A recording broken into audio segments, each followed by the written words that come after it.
morning. Good morning to you on Instagram and good morning to you on Facebook. Tanja here, Peak Performance Specialist. I focus on training real estate principals and teams in the areas of leadership and mindset so they can really get the most out of themselves, their people and their business. Shay, g'day. Good morning. Great to have you here. Hi, Holly Byrne.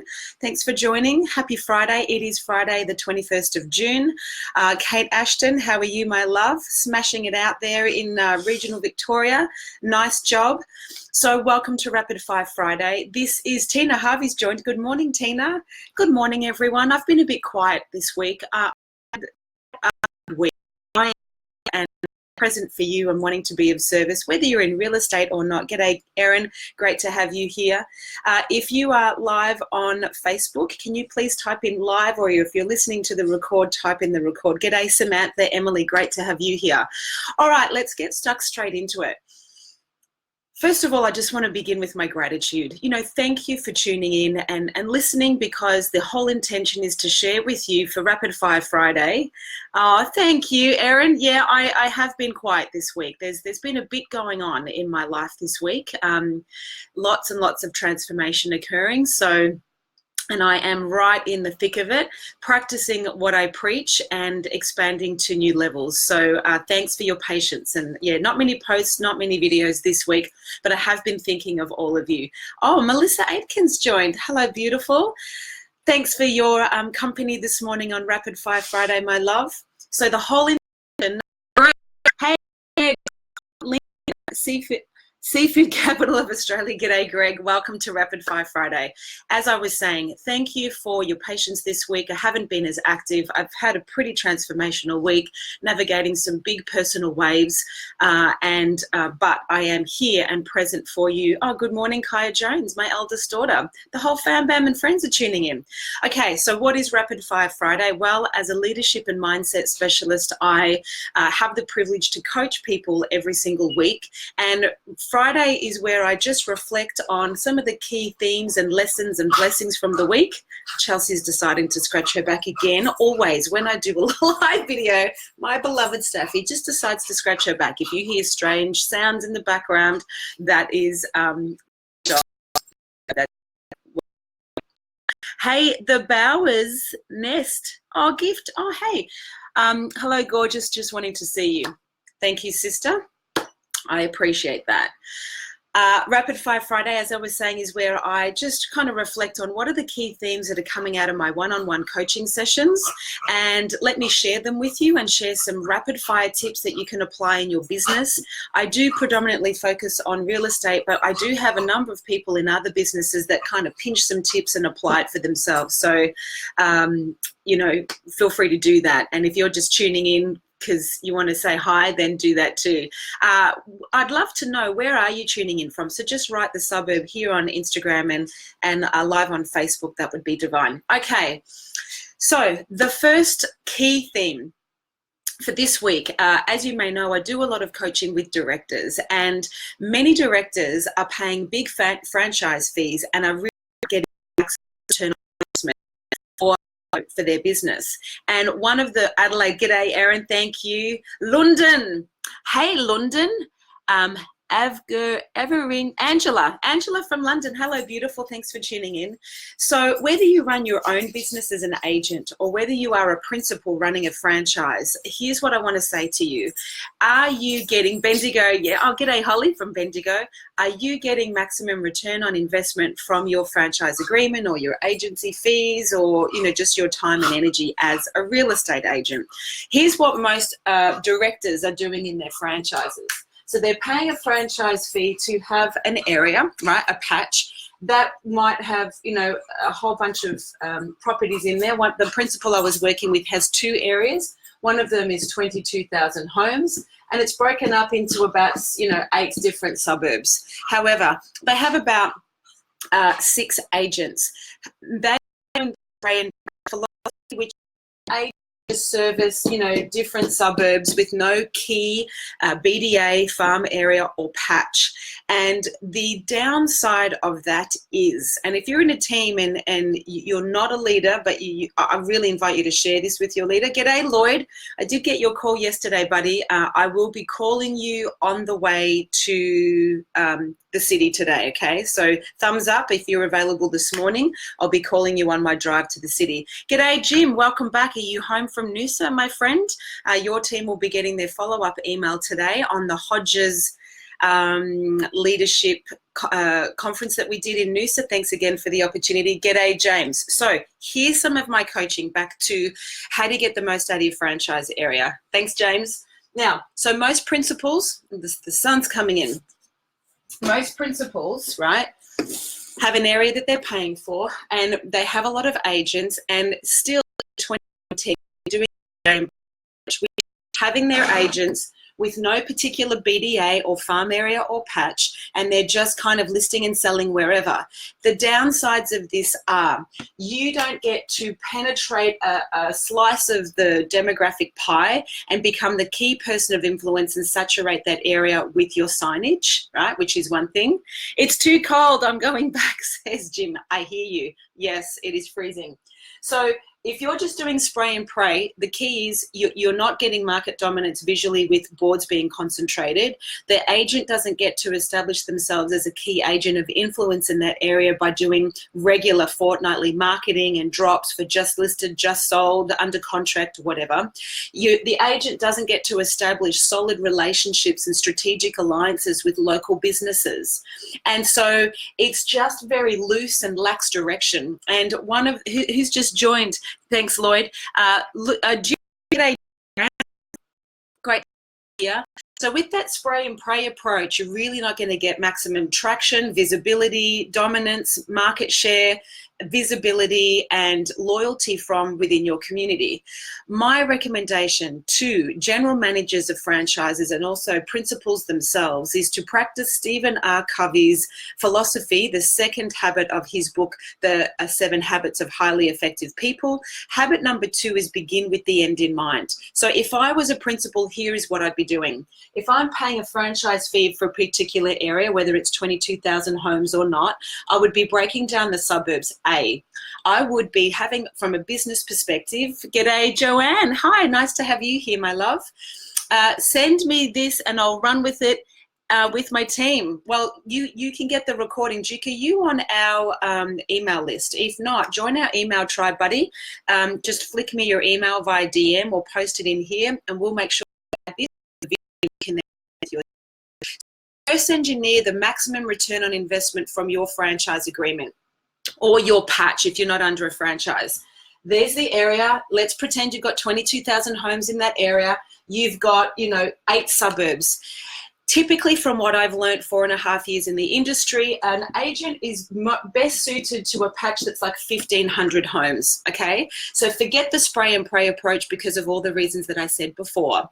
You want to, as a principal, go, cool, well, there are the suburbs. Now, I need to divide my business, right, beginning with the end in mind, as I was saying before, by 1,500 homes and say, okay, well, that's agent 1, that's agent 2, that's agent 3. But as I'm recruiting, if an agent wants to expand his or her reach and generate money and you can open up a patch, make it 3,000 homes and make sure they have team members to support them or, sales agents to support them in that area.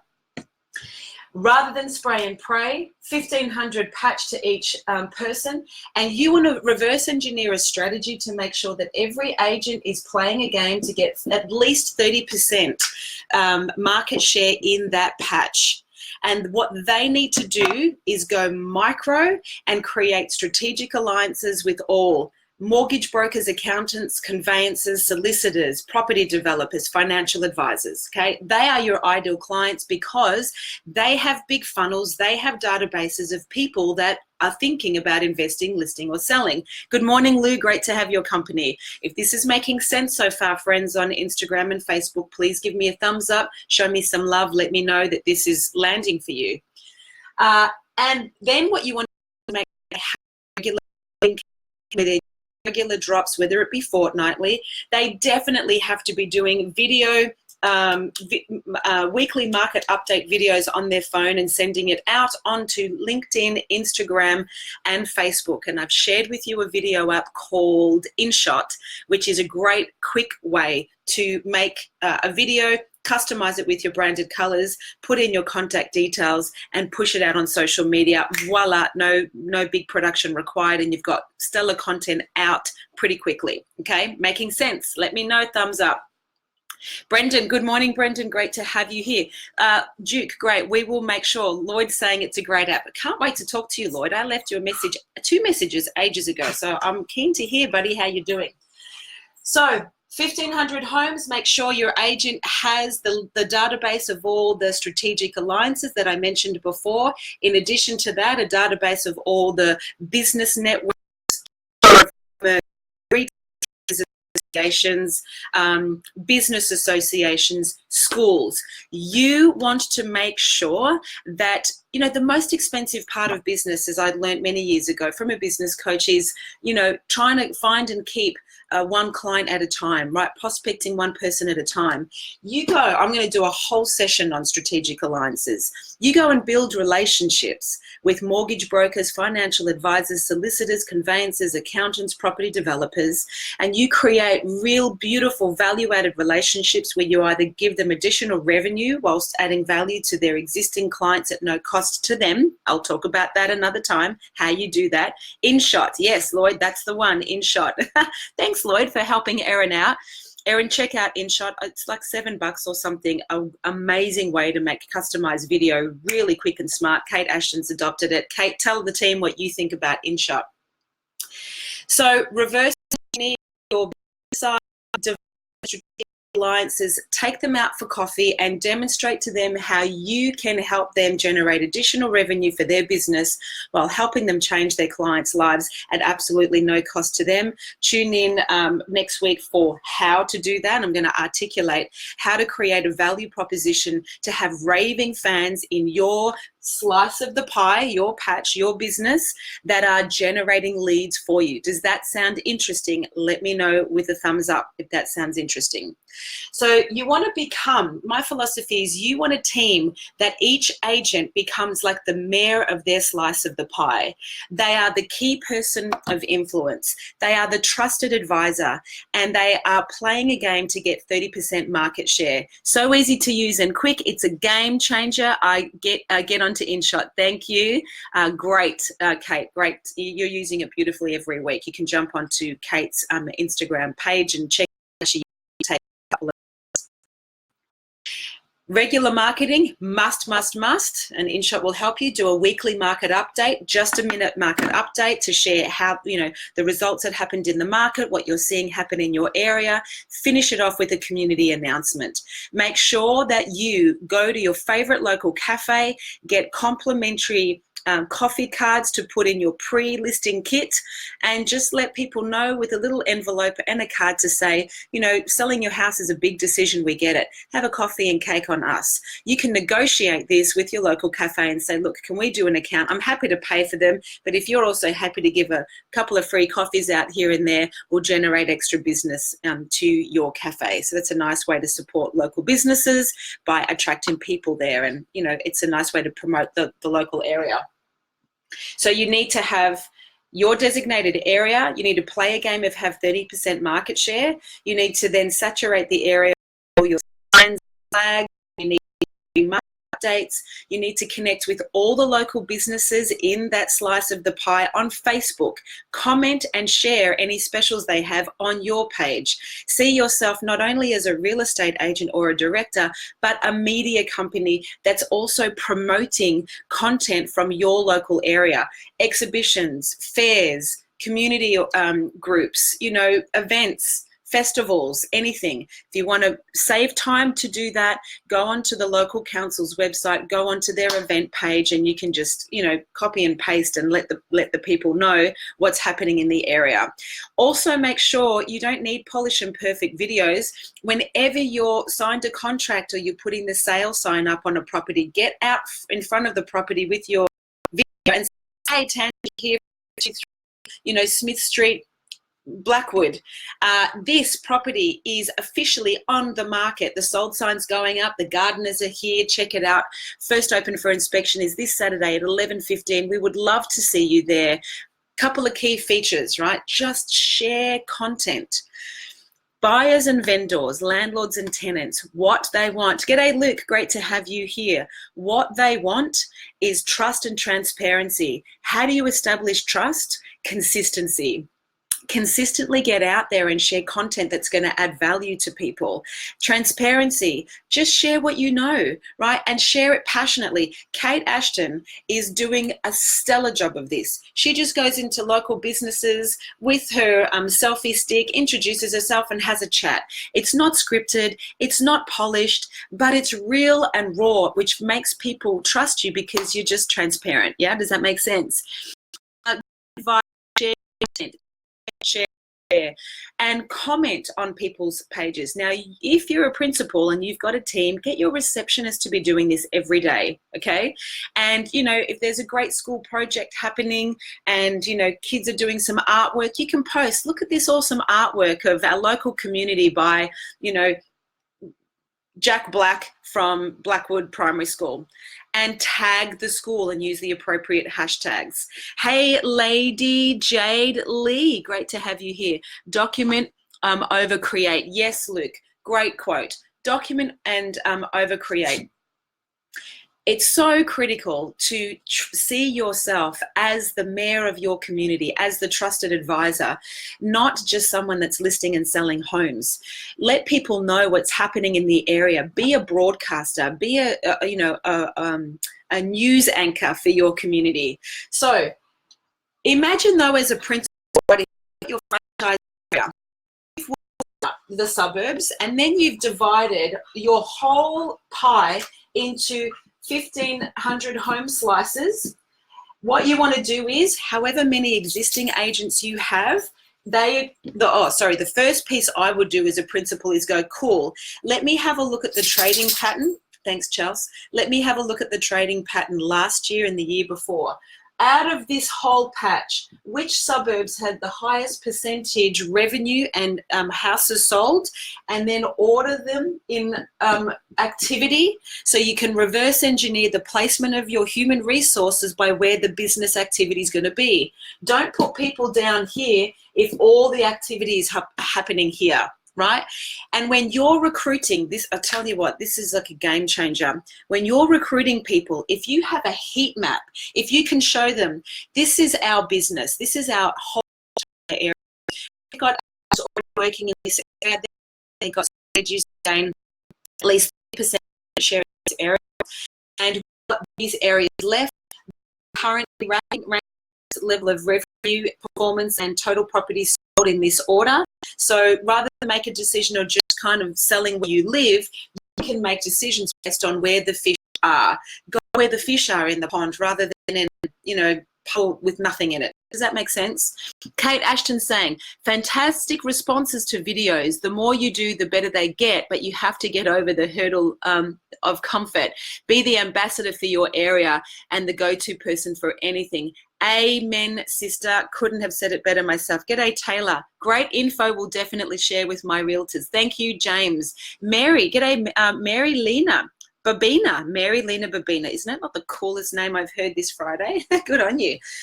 So then reverse engineer it. And as a principal, you must make sure you have your team meetings to make sure that you are speaking about the things that are important for the week and declarations for the activity that you're going to do in this week. Hold people accountable. Please ensure you have one-on-ones. Have a one-on-one agenda, have a weekly accountability sheet, and let your people drive them. They should be reporting to you what their targets are, what they're achieving, what the gap is, and as a principal, you're listening for reasons or results. And if you're getting reasons why they're not producing results, you dig a little deeper. Typically, they will be resources and time, money, energy, team, CRM system. Your job is to help people become more resourceful with the resources they have. G'day, home learning services, home cleaning services. Hey, I need a bit of a home cleaning service this week, let me tell you. Okay, great. Is this making sense? Can you please type in, if you're not driving, on Facebook if this is making sense, and let me know on Instagram if this is making sense. 1,500 homes, patches, become the mayor of the patch, create a database of strategic alliances, build a solid value proposition for that. I'm going to talk more about that in the weeks to come. Become the ambassador of your community, as Kate Ashton is saying. Do weekly videos, interview local businesses, share the good stuff, like the things that are happening on Facebook and Instagram. Post on LinkedIn, that is the professional dating site for, professionals, dating site, you know what I mean? Like if Facebook is community posting, then LinkedIn is professional posting, where you can attract clients, talent, and amazing jobs, contracts, and opportunities for yourself, and also quietly showcase what you do. Really important. Reverse engineer that. First tip for today. Make sense? Give me a thumbs up if that makes sense. Moving right along, and I'm going to do lots more work around this because it's a really big skill gap. Because imagine, here's what I invite you to do as a principal. Just do the exercise to work out how much does it cost you per annum to pay your franchise fees. And if you slice the pie up by 1,500 homes and you played a game that your agent in that area had 30% market share and market dominance, and we played a game that every agent was number one on REA or Rate My Agent, then I want you to calculate what would the total revenue be if you had an agent in every slice of this pie and you had global dominance of your community. Imagine how many boards would be out. Imagine the amount of marketing that would be there. Imagine the amount of referrals. Imagine the amount of people that you would be adding to your database tribe at every open for inspection. Imagine. It's extraordinary.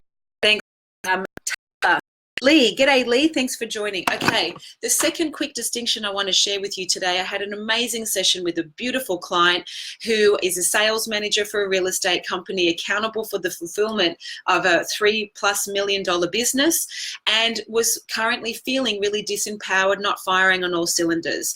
And what we established was this person had a belief that they were, and I've even forgotten the name of it because it's just not on my radar, ineffective, something like that, like ineffective. It's not that, but if the team are watching this, they'll laugh at me because I forgot the word numerous times in the session because I just couldn't connect with it. But basically, the principal of the business gave the sales manager some feedback to let them know that the results weren't there. Okay, that's the fact. And the sales agent made the decision that they were inadequate. That when you in decision to make. But what happens when we make disempowering decisions is it absolutely puts us in a disempowered state. It affects our motivation and mojo. It affects our inspiration and our energy. And we really can't be the wind beneath people's wings when we are feeling inadequate and ineffective. Does that make sense? So when I asked this individual to rank their performance from 0 being no energy to 100 being kind of Tony Robbins off the charts, they said that at around 60%. And when I said what's getting in the way of them being 100% and helping their people be 100%, they said this real belief of they're inadequate. My coaching to them was that when stuff happens and you're not performing, that's what's happening. You cannot make what's happening mean anything about you personally. Get curious. G'day, Michael Cooney. Great to have you here on Facebook. Get curious, but don't be critical. Less whip, more wand. And this guy was cracking with him something serious, which he was seriously affecting the fulfillment of his accountabilities as a sales manager. We went more behind the scenes to look at what were the subconscious handbrakes that had him be addicted to being right about his inadequacies. And he had a real breakthrough and created a whole new way of being for himself, and is super inspired to now go and inspire his team to bust through whatever's stopping them and hit their goals and reach their performance potential. So the point of this short share is there's going to be stuff that happens to you all the time. And please remember, it's never what happens that determines or defines you. It's what you make it mean as a result. Now, whether you have big things happening in your life or little things, be mindful of what your mind is telling you. Are you sending your mind an empowering or disempowering message? I caught myself many times this week sending myself disempowering messages with some challenges I'm navigating.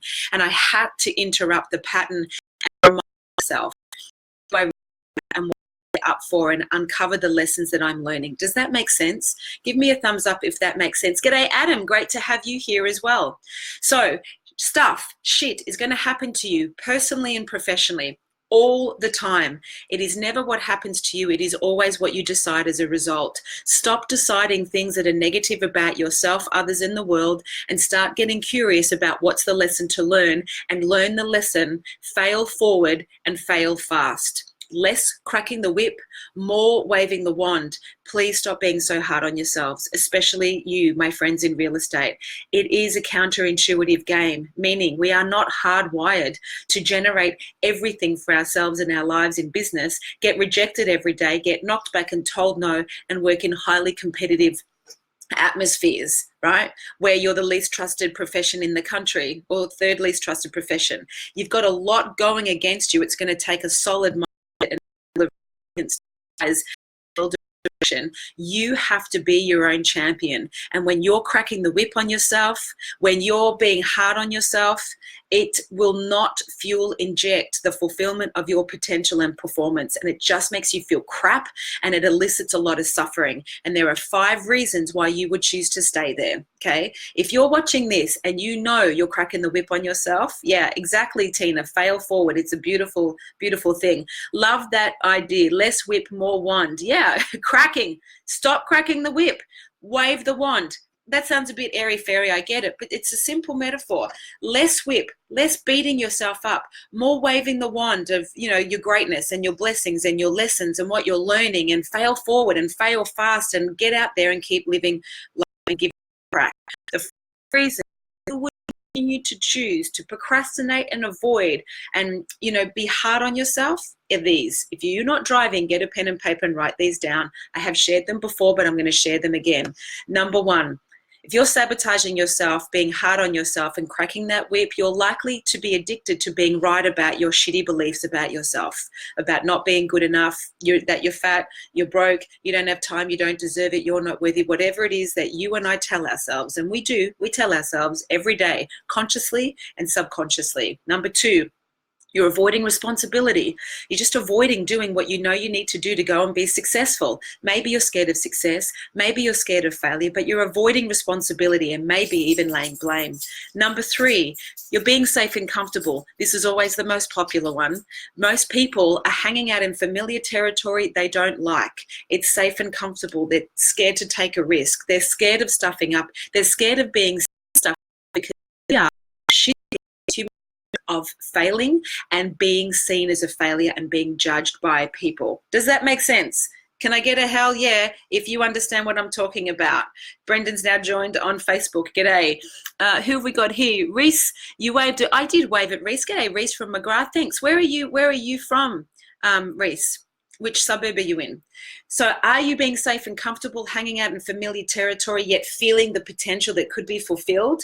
There's a couple of hell yeahs. Awesome. Number 4, you're being a victim.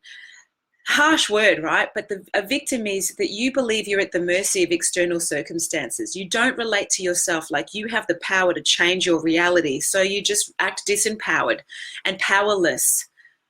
But you know it's not the truth. But you'd rather be right about your opinions and conditions and be powerless. Is this resonating with you? I keep moving because the sun's chasing me. And number 5, here's the you and I at core, to varying degrees, don't believe we're good enough. So we sabotage ourselves. We have to be right about those shitty beliefs that we have about ourselves. And what we do is we seek significance. We create chaos. We create drama. We're drama kings. We're drama queens. We create noise to really feel something, feel some kind of importance or some kind of something, because at core, we don't believe we're good enough. And that belief stemmed as a child. Make sense? So, are you addicted to being right? Are you avoiding responsibility? Are you playing safe and comfortable?